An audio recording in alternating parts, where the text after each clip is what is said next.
Okay, so what if you could take a poet from like the 14th century and just drop him right into our world? Not the afterlife, but today. What would he see? And more importantly, how would he judge us? Well, there's this incredible project that did exactly that. Let's dig in and see what it found out about our modern age. And this is the project's big, bold idea. They didn't just ask what it would be like. No, they literally thrust him, his entire worldview, his moral compass, right into the chaos of the 21st century. It's this incredible collision, a world of divine, religious order slamming into our world of digital chaos. So that's the big question, right? What did he find here? I mean, you take the guy who literally mapped out hell, purgatory, and heaven, and you put him in our world. What does he see? What's our version of the Inferno? Let's find out. All right, so before we can really get into his journey, we have to understand the map he's using. We've got to look at the moral compass he created, because really, it's the only lens he has to see our world. And here he is, our pilgrim, Dante Alighieri. See, in his masterpiece, The Divine Comedy, he wasn't just telling some epic story. No way. He was basically creating a super detailed theological GPS for the afterlife, a whole universe built on a really strict framework of sin, how to get redemption, and finally, salvation.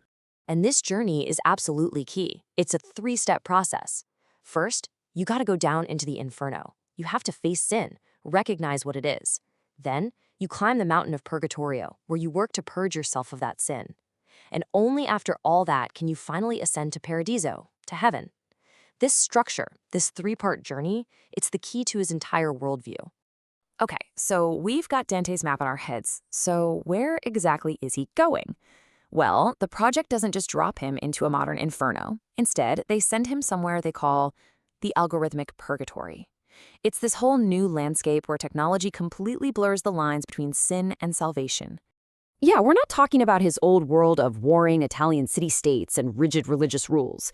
His new journey throws him into the crazy, frenetic energy of high-frequency trading floors, the sensory overload of these massive neon-lit cities, and just the sheer weirdness of our fractured digital age. You can imagine, it's a total shock to his system. And that really gets to the heart of this whole experiment. Can a moral code that was created in the 14th century, a system of right and wrong based on medieval theology, can it even make sense of our world? Does it still work, or does it just completely fall apart? This is so cool. This is where we start to see what a modern inferno actually looks like. So the old sin of greed, well, it's not imagined as like molten gold anymore. It's the server farms of high-frequency trading. And what about fraud and wrath? They get an update for the digital age too. Think about the snakes of digital misinformation, feeding the fire of online outrage mobs. It's a perfect translation. But here's the thing. These aren't just ideas on a page. They're actual images, visual landscapes. So how in the world do you create this stuff? Well, the answer is a really powerful and creative use of AI. The tech has a name, generative synthesis. And here's the easiest way to think about it. You take an AI and you feed it two totally different things. In this case, you give it super strict 14th century theology and our chaotic modern digital life. And the AI just mashes them together, synthesizing them into brand new images. The project's creators call the results hauntingly surreal. And yeah, that's about right. So you see, the AI isn't just spitting out cool pictures, it's actually creating a kind of visual conversation. It's weaving together the ancient moral fabric of Dante's world with the cold, hard logic of our algorithmic age.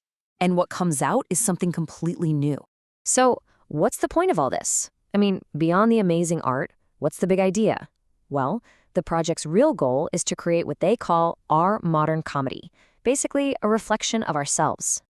Right, so they want to define our modern human comedy. And by using Dante as a guide, it's like they're holding up this ancient, unflinching mirror to our society. It forces us to look at our own world through his eyes and ask a really tough question. What is the story we're actually telling about ourselves right now? And this quote just nails the whole method perfectly. It's that unique blend, that mix of the super-structured old-school theology with these bizarre, surreal, and kind of unsettling landscapes that the AI dreams up. That's what gives this whole project its power. It really makes you see our own world in a totally different light. Which, of course, leaves us with one last kind of unavoidable question. Because this whole thing, it isn't really about a historical poet on some fictional trip. It's about us. If Dante were actually here, right now, walking our streets, scrolling through our social media feeds, who would he put in the deepest, darkest circles of his Inferno? That's a pretty sobering thought to end on.